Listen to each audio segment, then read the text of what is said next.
భక్త యోహాను గురు విద్యాలయ YouTube channel ప్రేక్షకులకు శుభాభివందనములు. ఈరోజు మనము యేసుక్రీస్తు బప్తిస్మం పండుగను కొనియాడుతూ ఉన్నాము.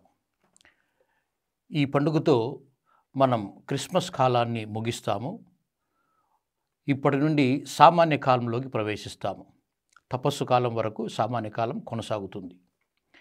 ఈరోజు యేసుక్రీస్తు యొక్క బప్తిస్మము చాలా విషయాలు మనకు గుర్తు చేస్తుంది. అన్నిటికంటే ముఖ్యంగా మనం గుర్తుంచుకోవాల్సినటువంటి ఒక వాక్యము ఇక్కడ మీకు చదివి వినిపిస్తాను. ఆ సమయమున నీవు నా ప్రియమైన కుమారుడవు, నిన్ను గూర్చి నేను ఆనందించుచున్నాను అని దివ్యవాణి వినవచ్చెను. యేసుక్రీస్తు బప్తిస్మం స్వీకరించేటప్పుడు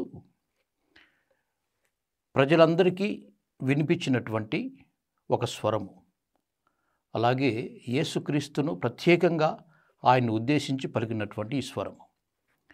ఇంతకు ముందుగా మనం చూస్తే నిజానికి బప్తిస్మ యోహానును అందరూ మెస్సయ్య అనుకున్నారు. అప్పుడు ఆయన అన్నాడు కదా, నేను మెస్సయ్యను కాదు, ఇదిగో మెస్సయ్య ఇక్కడ ఉన్నాడు అంటూ ప్రభువును చూపించాడు. అలా చూపిస్తూ తనను తాను చాలా తక్కువగా చూపించుకున్నాడు.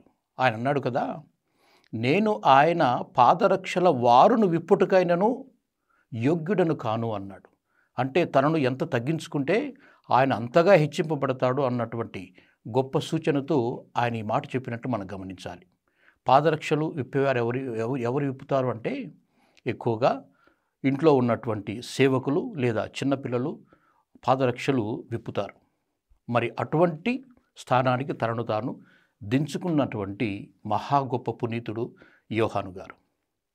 సరే, ఆయన చెప్పినట్లుగా యేసుక్రీస్తు ప్రభు మెస్సయ్య అక్కడికి వచ్చి ఆయన బప్తిస్మం స్వీకరించేటప్పుడు ఈయనే అంటాడు, ఇదేమిటి, నేను నీ నుండి స్వీకరించాలి, మరి నీవు నన్ను అడుగుతున్నావేమిటి అని అంటాడు.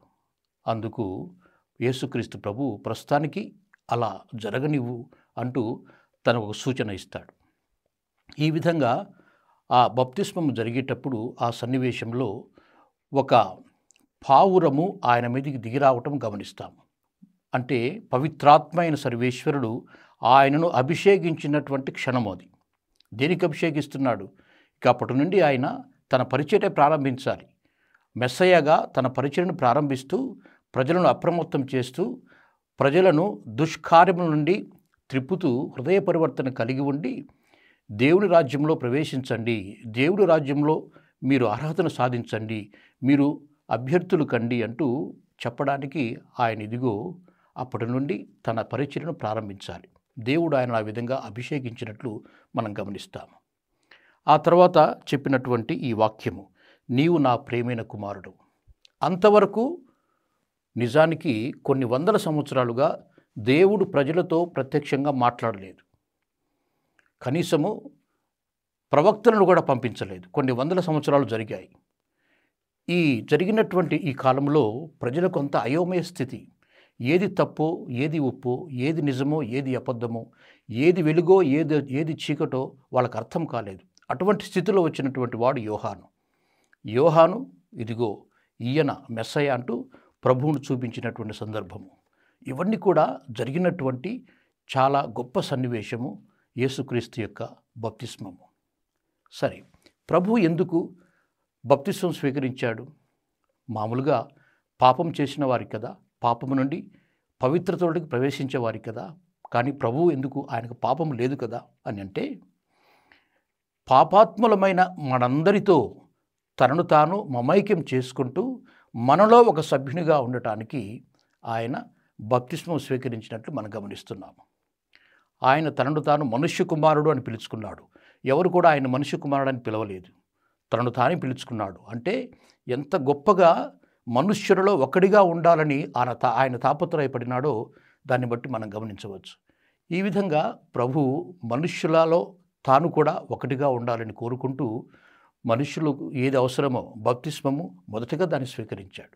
ఆయనకు అవసరం లేకపోయినా దాన్ని స్వీకరించి మన మధ్యలో ఆయన మన కోసం మనలాగా జీవించినటువంటి గొప్ప దేవుడు. ఆ తర్వాత ఎలా ఆయన తన పరిచయం ప్రారంభించినటువంటిది మనం ఇప్పటి నుండి గమనిస్తాం. ఇక్కడ మనం చూడవలసిన విషయం ఏమిటంటే, మనతో ఉన్నటువంటి ప్రభువు ఎప్పుడు కూడా తన యొక్క పవిత్రతతో, తన యొక్క గొప్పతనంతో మనకు మేలు చేసేటువంటి ప్రభువు మనతో ఉన్నాడు అని మనం మర్చిపోకూడదు. మత్తయి సువార్తలో అన్నారు కదా, ఆయన ఇమ్మానుయేలు అన్నారు. ఇమ్మానుయేలు అంటే అర్థం ఏమిటంటే దేవుడు మనతో ఉన్నాడు అని చెప్పడానికి. మరి ఇటువంటి కార్యాలన్నీ కూడా అందుకు నిర్వచనాన్ని చెబుతాయి, అందుకు వ్యాఖ్యానం చెబుతాయి.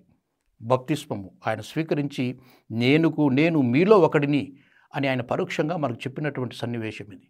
నేను మీలో ఒకడిని అంటూ, అంటే మన పాపముల కోసము ఆయన వచ్చినటువంటి వాడు.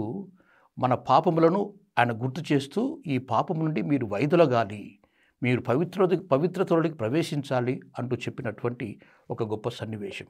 ఇందువలన మనం గ్రహించవలసినటువంటిది, జ్ఞానస్నానం స్వీకరించినప్పుడు మనమందరం కూడా దేవునికి యోగ్యమైన బిడ్డలుగా ఉంటున్నాము. ఆనాడు ప్రభువుతో మాట్లాడినటువంటి యావే ప్రభువు ఎవరెవరైతే జ్ఞానస్నానం స్వీకరిస్తున్నారో వారికి కూడా చెబుతున్నాడు, నీవు నా బిడ్డవు అంటూ. గురువు అక్కడ ఉండి ఆయన మాటలను మనకు తెలియచేస్తూ, ఇప్పటి నుండి నీవు దేవుని బిడ్డవు, నీవు పవిత్రమైన జీవితంలో జీవించాలి, పాపంలోనికి వెళ్లకుండా పవిత్రతలో ప్రవేశించు అని మనకు చెబుతారు. ఇది ఈ పండుగ యొక్క గొప్ప పరమ రహస్యం. కాబట్టి యేసుక్రీస్తు ప్రభువు స్వీకరించినటువంటి బప్తిస్మాన్ని మనమంతా స్మరణ చేసుకుంటూ, ఆయన మనలో ఉన్నాడు, మనతో ఉన్నాడు, మనలాగే ఆయన గాఢమైనటువంటి ప్రేమను చూపించడానికి మనలాగే ఆయన కూడా బప్తిస్మము పొందాడు అన్నటువంటి గొప్ప నిజాన్ని, సత్యాన్ని గుర్తు చేస్తూ, మనలో ఆయనను ఐక్యం చేస్తూ ఒకటిగా చేసినటువంటి గొప్ప పండుగే ఈ యేసుక్రీస్తు యొక్క బప్తిస్మ పండుగ. ఈరోజు మనమందరం కూడా మన జ్ఞానస్నానాన్ని గుర్తు చేసుకోవాలి. అలాగే గురువు కూడా మనకు గుర్తు చేస్తూ మనకు వాగ్దానం చేయిస్తాడు. అటువంటి ఆ గొప్ప సన్నివేశాన్ని మనం స్మరణ చేసుకుంటూ ప్రభువుకు వందనాలు చెబుతూ, తన యొక్క పుత్రులలో పుత్రికల్లో మనల్ని కూడా సభ్యులుగా చేర్చినటువంటి ఆ గొప్ప దేవునికి వందనాలు సమర్పిస్తూ ఈ పండుగను మనం విజయవంతంగా, భక్తివంతంగా చేసుకుందాం. పితా, పుత్ర, పవిత్రాత్మ నామమున ఆమేన్.